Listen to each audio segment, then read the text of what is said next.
Part 4. A Tale of Darkness and Revelation. Dawtal Felkourr, the light receding. Through the misty grey haze of Jetvarn's dream, a siege was taking place.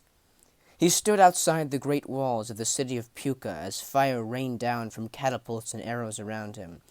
The city was burning.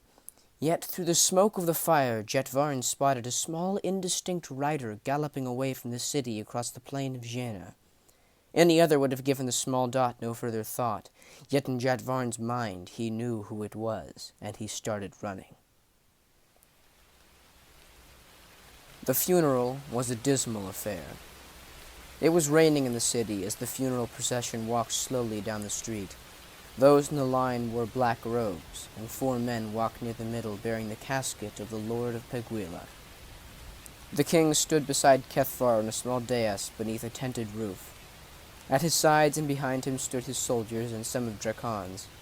Before them many were gathered on the green, as the Peguilan soldiers and the high priests of the city led the procession into the square. Finally the men came to a halt, and the casket was set down at the foot of the dais. As the men shuffled away to their positions, Hradas cleared his throat, preparing to speak over the chilling wind and rain. "We have gathered here to honor the memory of a great man, and a good friend of mine, Lord Eddar Tinan of the island of Peguila." The crowd bowed their heads in silence. "Tinan would not have wished for us to dwell on his death, that much I know. And I also know that he would have wanted to be buried with his people, and that is where he shall go. Eddar was always a loyal friend and servant, and we shall miss him dearly." Hradas stepped back, and silence ensued. Only the light ambience of the rain was audible until a young man stepped up. His voice was high and melancholy, and his lilting song began to carry over the houses and buildings of the city. And the sound of the rain seemed almost to stop as he sang. "Nakam aralakdur homal Kamftatmer karnakashelana Kar homayat kama gentai Kam demakakmar zeyar vemar tuka Dafreman dredwamasallakam." As the song finished, the rain seemed to begin again, pouring down on the people on the green below. Hradas could bear it no longer. Tinan had been his friend, and while his features remained stern and hard, within he was weeping.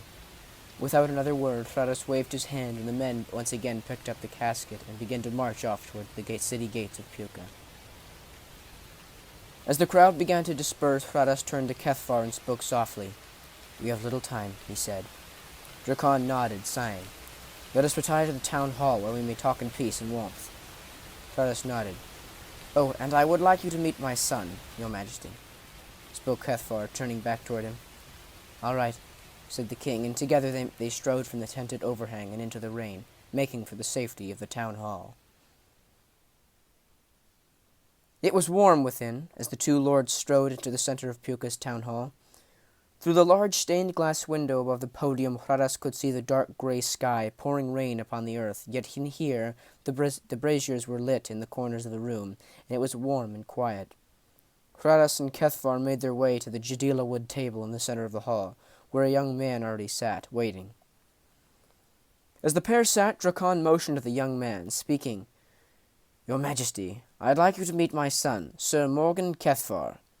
The young man stood, bowing. "Your Majesty," he spoke. "I'm glad to make your acquaintance," said Hradas. "Did you fight in the battle?"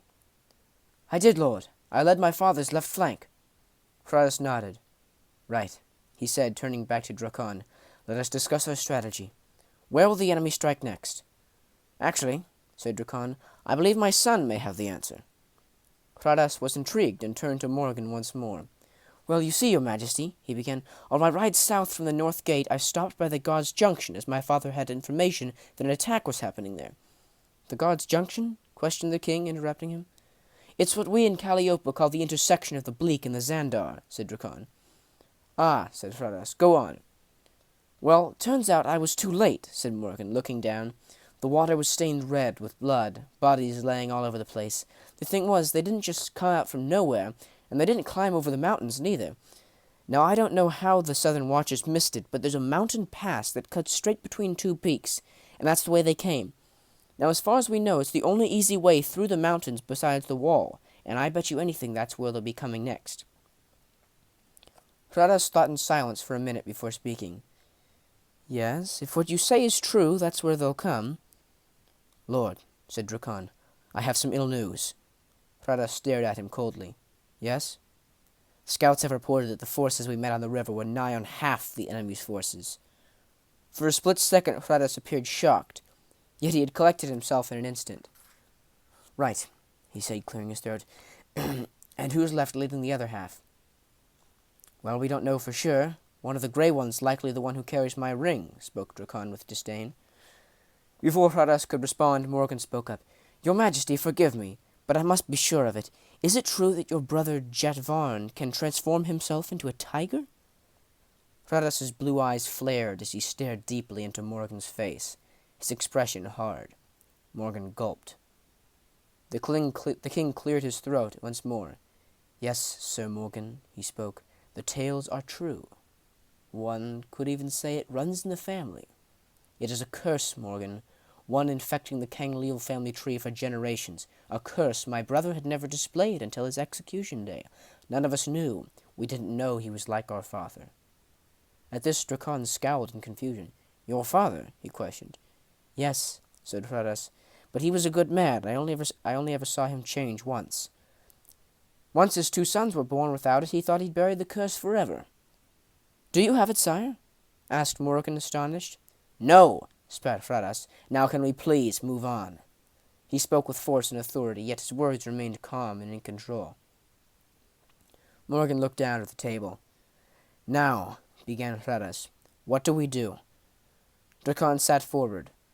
"The men are weak," he said after a pause. "We cannot risk battle in the open plain." "Then we'll fortify the city," said the king, "and we wait out the siege here. It's our best chance." The other 2 nodded. "Will the Peguilan men stay?" asked Drakon. "A host of 40 or 50 will be sailing back to the island with Tinon's corpse, but the rest will remain here to fight, yes," sighed Hradas. "Tinon swore to fight alongside us, and his men intend to keep that vow." Drakon nodded. "Good."